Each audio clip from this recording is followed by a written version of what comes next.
Hello, my name is Eric Poemoceah.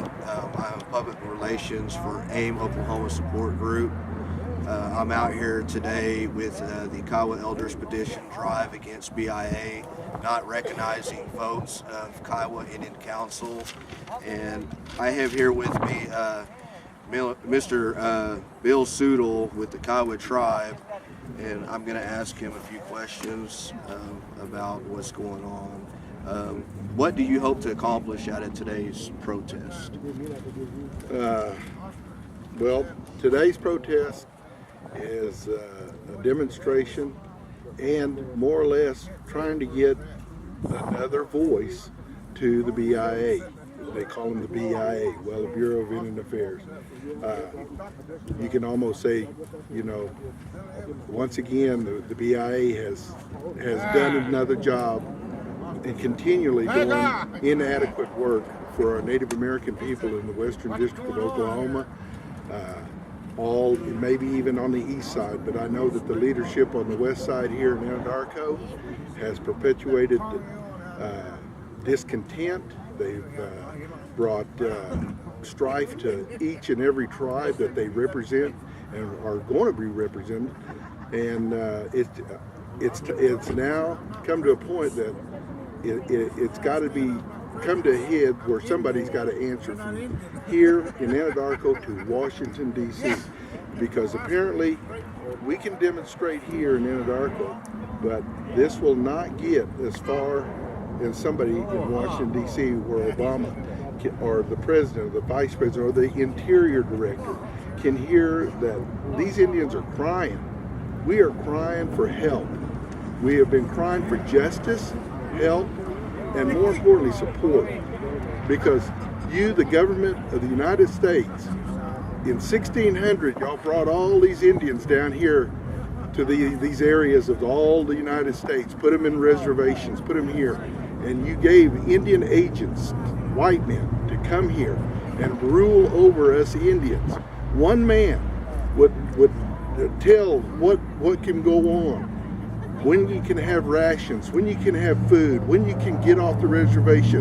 And we were trapped, and we are basically trapped here of these leaders of Bruner and Mr. Deeringwater. I shouldn't say Mr. Deeringwater, I call him Bruner and Deeringwater because I don't have respect for them.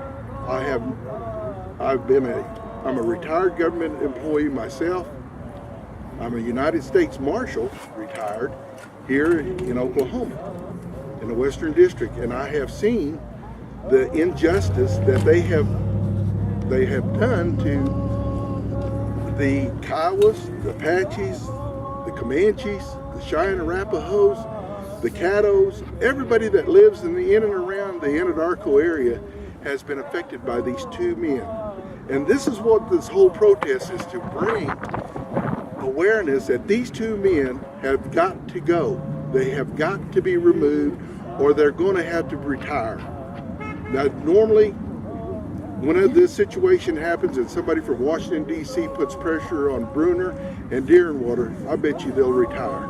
Because they don't want to lose their benefits. They've worked here. They have sat on their butts for almost 30 years.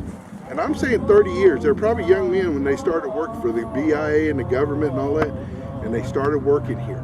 And when I first became aware of them, I was on the KBC, the Kiowa Business Committee, in the year 2000, and we were successful on getting one audit clear in the year 2001, 2002. And it was hard. When we came, we had 638 programs being taken away from us. We have no educational at all for Native Americans in the Anadarko. We have nothing to offer in the way of job opportunities for young men and women here. And this was perpetuated by these two people that have brought these I call strifling attitude to us, because they don't want to do their job. Whenever Indians and tribes were all together, these people, these two men, had the opportunity to change history here in Western District of Oklahoma, but they never did. Because every time the Kiowas have problems like we're having now, they have one side of a faction over here that says they've had an election, and they have this other group saying they're the leaders and they're going to be running the tribe. This is what Bruner and Deeringwater can't address. And I'm going to tell you, just like anything else, you have a Indian agent like Bruner or Deeringwater has no guts, and they have never done this as long as I've been on this earth, and watch my elders before me, and then I became a KBC member and elected official at that time to observe this. They would not bring these two factions together.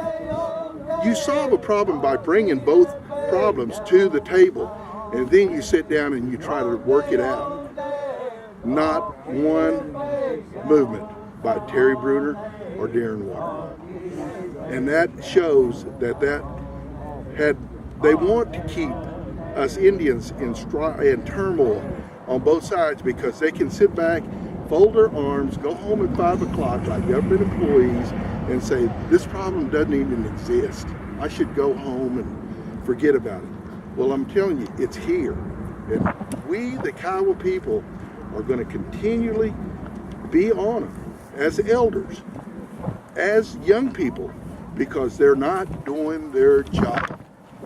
And this is why we're here today, is to tell you that all they have to do is bring the problems on both sides to the table, tell these people what the rules are, because they go by rules.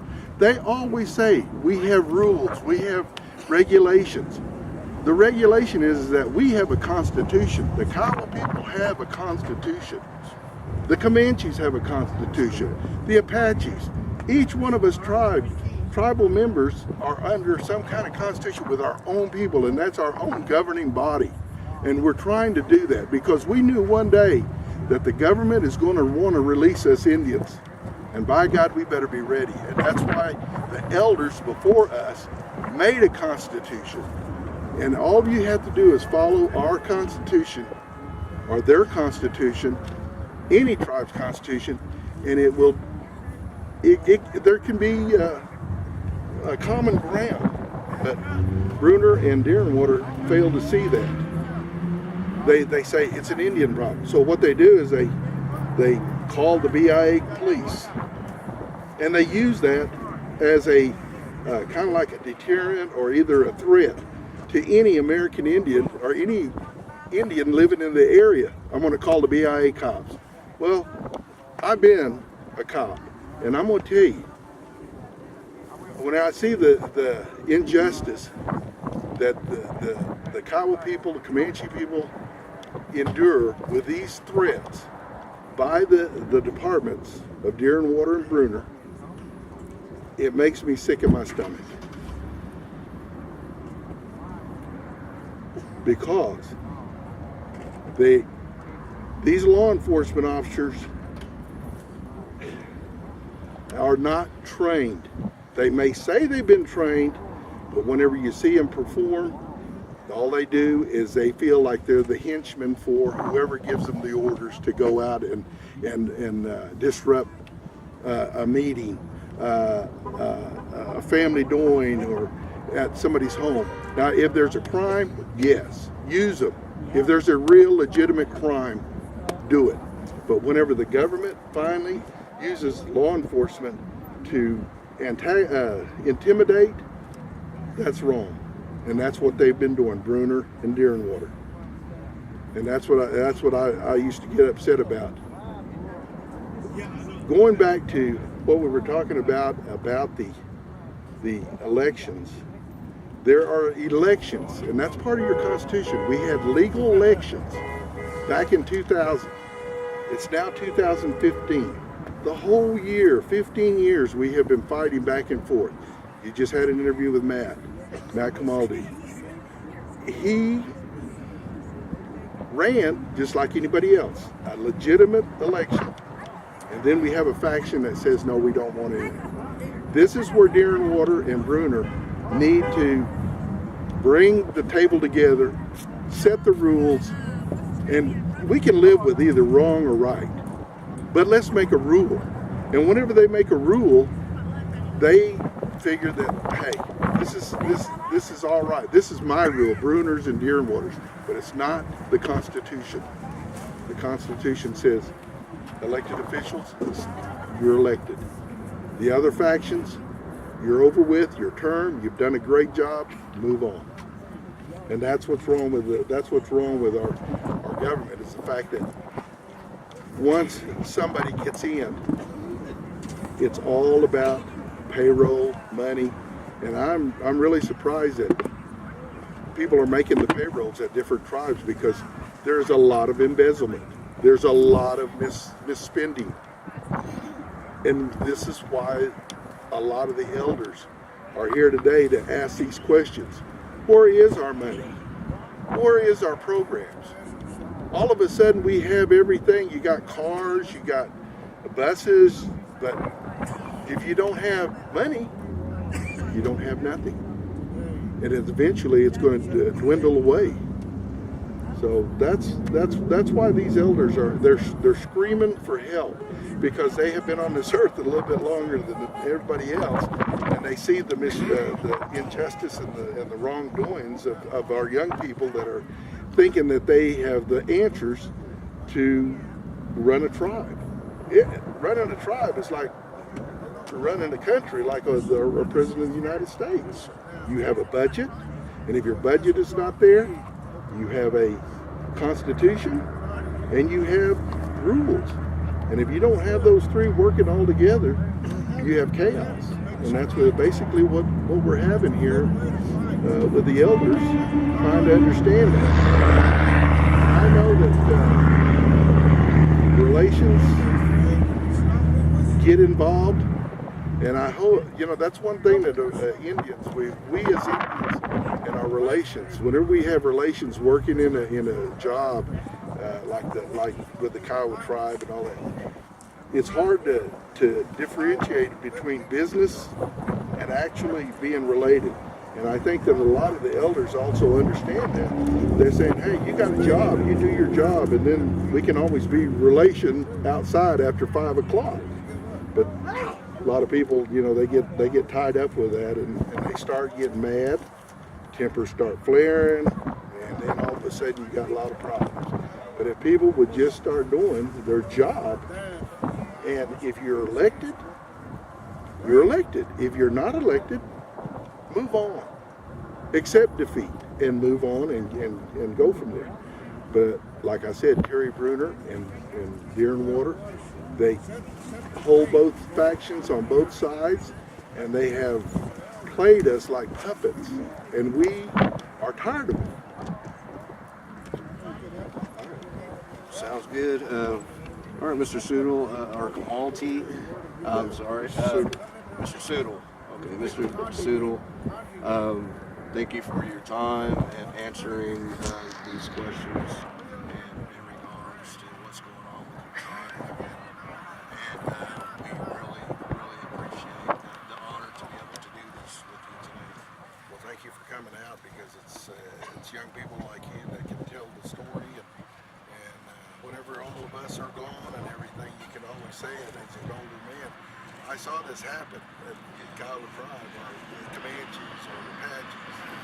Well, I hope something gets done pretty quick about this. We're after, it's like somebody in Washington, D.C. has to hear this. We may be a small group here, but we're hoping that these people, Deeringwater and Bruner, their bosses will hear this and say, something's wrong in Anadarko. All right. Thank you, sir.